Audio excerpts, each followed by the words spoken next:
Hey everyone, welcome to the channel. Looking to move your funds from Skrill to Binance? Let us talk about it.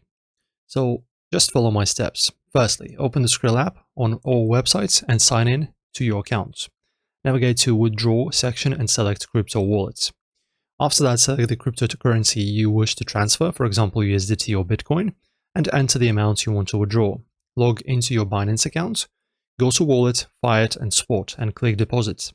Choose the same cryptocurrency you selected in Skrill, copy the deposit address, and paste it into the Skrill withdrawal form. Review all the details carefully, confirm the transaction, and if prompted, enter your 6-digit PIN for verification. Blockchain transactions typically take between 15 to 60 minutes. You can monitor the status in your Binance wallet. And also a small note, ensure that the cryptocurrency and network you select in both Skrill and Binance match exactly to avoid any loss of funds. And that's it. That's how you transfer money between these platforms. For more crypto tutorials, don't forget to like and subscribe. See you very soon.